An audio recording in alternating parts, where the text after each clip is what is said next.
Shalom, Godly Family yang terkasih. Mari kita nikmati kembali teh hangat kita. Teduhkan hati, hadirkan semangat.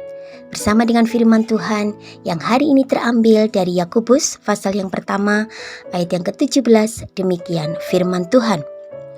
Setiap pemberian yang baik dan setiap anugerah yang sempurna datangnya dari atas, diturunkan dari Bapa segala terang. Padanya tidak ada perubahan atau bayangan karena pertukaran. Godly Family yang terkasih, lembaga survei di Indonesia pernah melakukan survei untuk melihat tingkat kepuasan rakyat Indonesia terhadap pemerintahan Jokowi. Dan hasil dari survei tersebut adalah 75,6% rakyat Indonesia merasa puas dengan kepemimpinan Jokowi. Itu berarti bahwa rakyat menganggap apa yang dikerjakan oleh Jokowi itu baik. Program-program pemerintahan Jokowi menjawab kebutuhan rakyat. Apa yang dilakukan oleh Jokowi itu membawa sebuah perubahan yang baik bagi rakyat Indonesia. Meskipun harus jujur kita akui masih ada kekurangan di sana-sini. Wajar, karena tidak ada manusia yang sempurna. Nah, kalau survei serupa ditarik kepada ranah rohani untuk melihat tingkat kepuasan orang terhadap berkat Tuhan dalam hidup mereka, apakah kira-kira hasil survei tersebut juga akan mencapai separuh lebih dari total orang percaya akan menyatakan puas dengan berkat Tuhan yang sudah mereka terima dalam kehidupan mereka? Entahlah, tapi jujur saya ragu jika akan menghasilkan hasil survei yang seperti itu. Mungkin faktanya justru akan terbalik. Separuh lebih dari jumlah orang percaya akan menyatakan kurang, belum, atau bahkan tidak puas dengan berkat Tuhan yang sudah mereka terima dalam kehidupan mereka. Itu bukan karena Tuhan benar-benar kurang memberkati mereka, tetapi karena manusia tidak akan pernah puas dengan seberapapun besarnya berkat yang sudah mereka terima. Manusia akan selalu merasa kurang dan kurang, karena manusia tidak pernah bisa merasa puas dan cukup terhadap berkat Tuhan. Manusia akan menganggap bahwa apa yang ada dalam hidup mereka, yang mereka miliki, tidak semua itu berasal daripada Tuhan. Banyak di antara yang mereka miliki itu adalah hasil dari usaha dan jerih lelah mereka sendiri. Maka yang terjadi adalah yang pertama, ketika banyak orang tidak puas dengan berkat Tuhan, maka mereka akan mencari dan mengupayakan berkat dengan cara mereka sendiri. Mereka akan menghalalkan segala cara, termasuk menghalalkan dalam tanda kutip berkat yang tidak halal.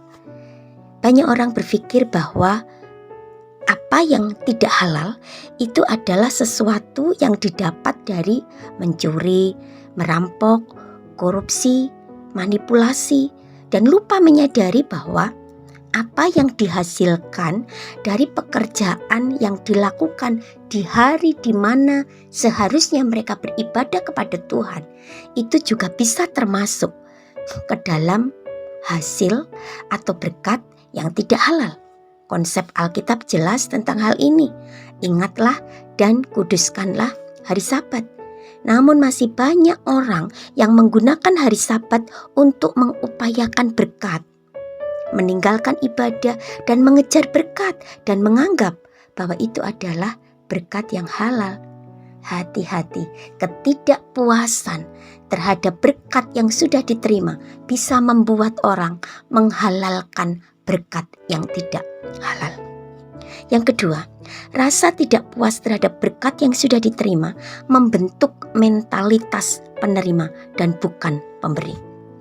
Karena selalu kurang dan tidak pernah puas, maka membuat orang begitu eman memberi untuk pekerjaan Tuhan. Karena menganggap jangankan untuk diberi kepada Tuhan, untuk kebutuhan kita saja masih kurang. Dan ini adalah hasil kerja kerasku, harus untuk kebutuhanku.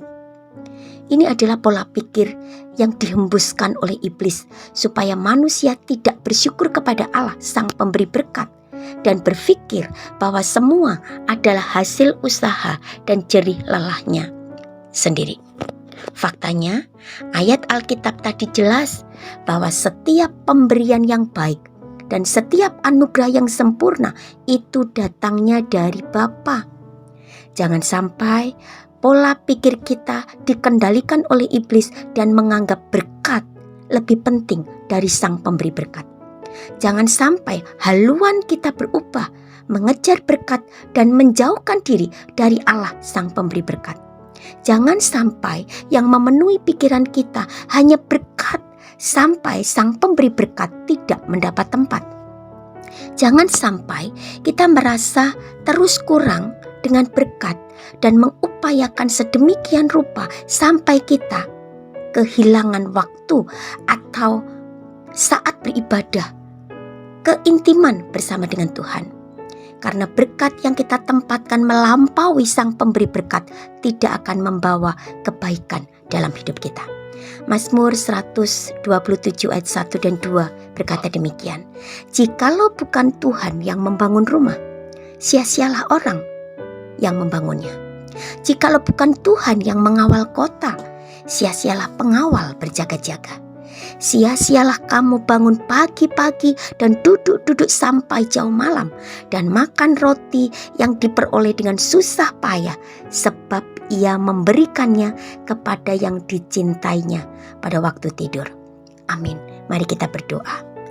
Tuhan, jadikan kami orang-orang yang bukan saja mengejar berkat-Mu, tetapi tolonglah kami menjadi pribadi-pribadi yang mengejar Engkau, menjadi milik terbaik, kekayaan terbaik dalam hidup kami.